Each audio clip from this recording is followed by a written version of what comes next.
Today, we're going to be making blackberry wine. Now come on, Miss Shad, let me teach you something.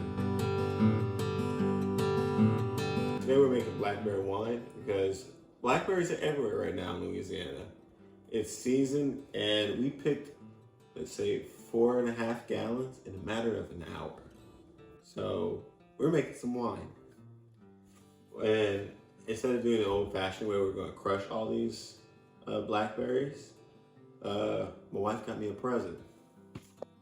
Got a juicer. So hopefully this makes the process go a lot faster and it's gonna be a lot easier. We're also gonna try to take all of the seeds and keep them in the pulp side and not on the juice side. Because the last few seeded fruits we had done, they do come out more tannic with the seeds. It does give it extra flavor, but left in too long, it just becomes bitter, and almost undrinkable. So we're going to leave out the seeds this time in the pulp and just extract the juice. We're going to be using roughly about 15 pounds of blackberries to make 1 gallon of, not 1 gallon, 5 gallons of wine. So we'll see you in a sec after we've done juicing all these blackberries. Well, that was a lot messier than we thought it would be. Yeah, I'm pretty sure it's all over my face right now. No, but you did have a seed on your head earlier. I felt it flying all over my face. We had to wipe down, mop up, clean up before everything started staining, because blackberry does stain if you leave it any amount of time on. So, a good, I say half hour later it's been. So let's get this done. Now we're on to adding our sugar. We're adding 8 pounds of sugar and we already boiled it down to simple syrup.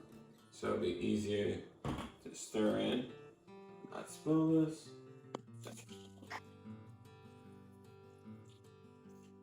Tip the pouring.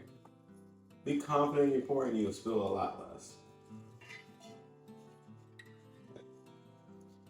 And you wonder how much sugar was actually added with the blackberries themselves.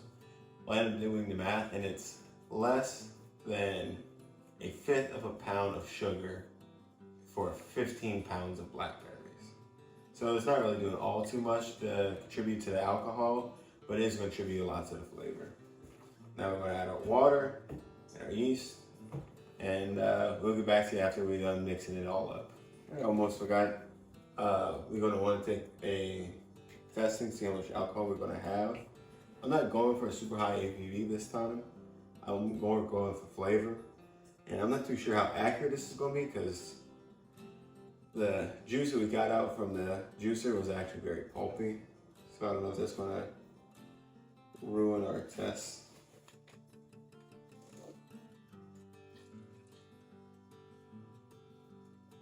It's going to be hard to read. So dark red. Huh?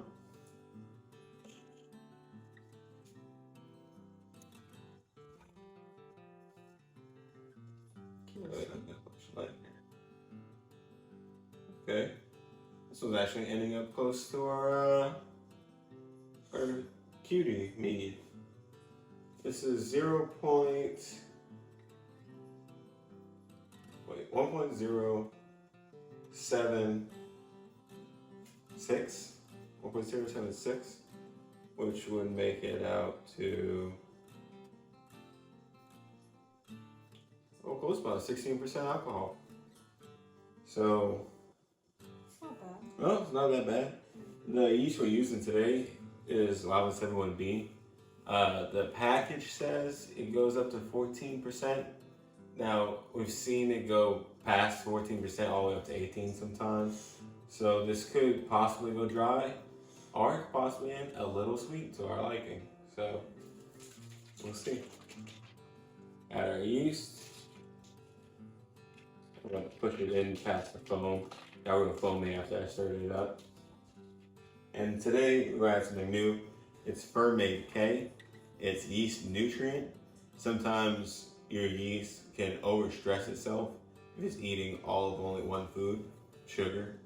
So this is just giving it something else to eat to keep it healthy and happy, and it should come out tasting better because when it's overstressed, it often puts out off flavors, sometimes considered funk.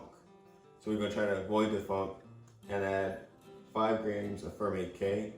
I would use ferment O, which is the more organic version of it, but our shop did not have it at the time. We actually had to go to a physical shop. eBay failed us for the first time ever.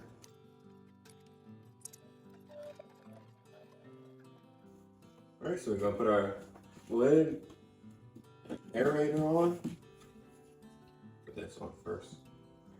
Make sure it has a tight seal.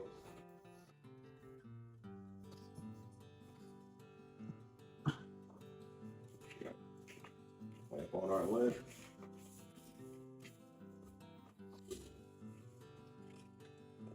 Go. We're gonna put this in a dark closet, staying around room temperature for about 4 weeks, and we'll see you then. Bye. Bye. So it's been 4 weeks and our blackberry wine is all done. We've learned some things, we've experimented with some things, and now Macy's going to tell you what those things are. Okay, so we added lemon zest, we back sweetened it, and then we pasteurized it. The reason we added lemon zest was we learned that if a brew is too acidic, it can stress out the yeast, and apparently blackberries are very acidic. And what happens when the yeast is stressed out, it can create sulfur notes or sulfur taste. And after our blackberry wine was done fermenting, it didn't have a sulfur taste, but it did have a sulfur smell to it. So we was looking at ways to mitigate that. We already had an orange mead brewing, which we had some orange peels in, and the notes of that was amazing. It's just nothing but orange aroma. So I was like, why can't we do that with another citrus? So we added some lemon zest to the wine and let it sit for a few days. And we're gonna see later how that affected it. Then after we back sweetened and pasteurized it. Why do we pasteurize it? So it doesn't explode. So it doesn't explode. If you just add sugar and then bottle afterwards, the yeast can reactivate and start eating all the sugar, creating more CO2, creating a bottle bomb. And so we heated up the wine to over 140 degrees for over 10 minutes. That way all the yeast are dead. They cannot be reactivated no more. So we have safe wine. This is just our show bottle. I don't want to open and taste just a little bit and leave an airway to it. So I prepared a little tester bottle for us today. Ready to taste our wine after waiting 4 weeks.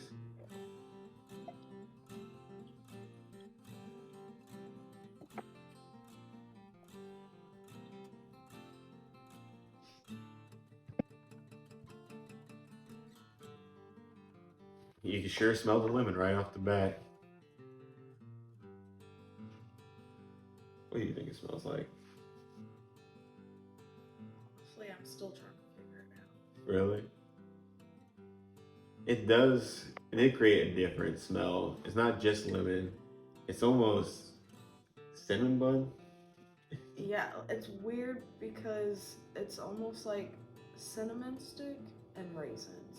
And we didn't add no raisins or cinnamon stick to this. So we don't know how that smell got there. So it's like a lemony pastry with cinnamon. But It smells good. yeah, it smells a lot better than it first did. Now, we could have let it mellow out and age a little more, but sulfur notes are hard to age out, so that's why we went with the lemons. But I'm glad that it doesn't smell like it used to when it first started. Yeah, it smelled really nasty. Well, you don't have to say nasty. Hey, it's the truth.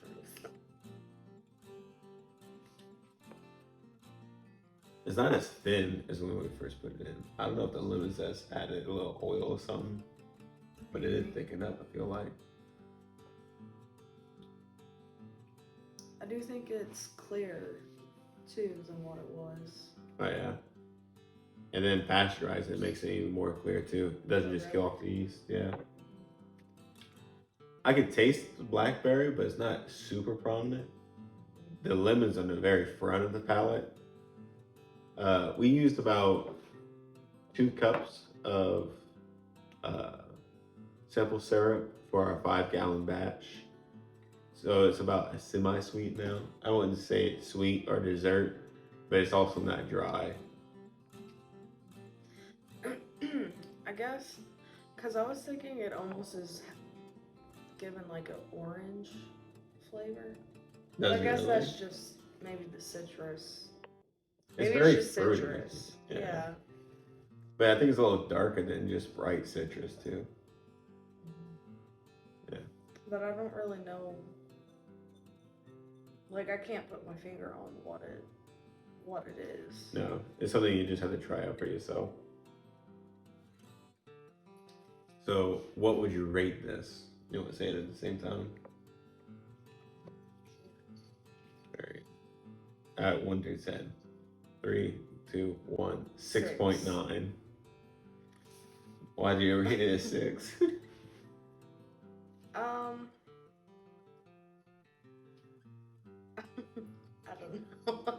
I just don't think it's the best. But whenever I'm rating it whatever is going to be closest to wine that I can buy at the store. Yeah. And it does taste like wine. It doesn't taste like wine you buy at the store. There's not like a traditional red wine or white wine. No. It's its own thing. And I've just never tasted something like this. So I think I just don't really know what to think of it right now either. I think the reason I say 6.9, so my scale is 1 through 4. It's drinkable, but it's also tossed down to sinkable. And 5 is just getting to where, okay, I can tolerate it. 6 is, you're not just tolerating, but you like it, but it's still not your favorite thing. And 7 to 9 is really good. And then 10 and 11 is perfect to amazing. Now, I give it a 6.9 because I think it's close to being really good. Right now, like, it's just not there yet. I think it could use more age to it. Like, I would love to come back in like 4 or 5 months and see how the flavors meld together. But they're kind of just all over the place. Like lemon, a little bit of blackberry, raisins for some reason. Like, they're not melding together. I was gonna say that too. I forget which one we did it to, but there was one wine we let just sit for a long time. Yeah. And it was so much better after. Time heals all bruise. So I would love to come back to this in later date. Might make an update video, maybe when it's about 6 months in. Leave a bottle on the side. But for now, I'll leave it at 6.9. Give it some room to prove to be great. Right now, it's good, but it's still not my favorite thing. And I think we could tweak a few things for our next blackberry wine for next year to make it really, like, hit that 10. Yeah. All right, well, that's the end of the video. Whoever I'm shouting out today, here you go. The people I want to shout out today is my family. I have a really awesome family. Despite the heat, the ants, and the thorn bushes, they helped me pick the blackberries for this blackberry wine. And I had such fun keeping family traditions alive. My grandma used to pick blackberries and make her own blackberry wine. And to do so with the ones I love, it's definitely become a core memory of mine. So I just want to say thank y'all to my wife, to my dad, to JJ, to my nieces and nephews. I love y'all and thank you for supporting this silly hobby of mine. Like, comment, share, subscribe.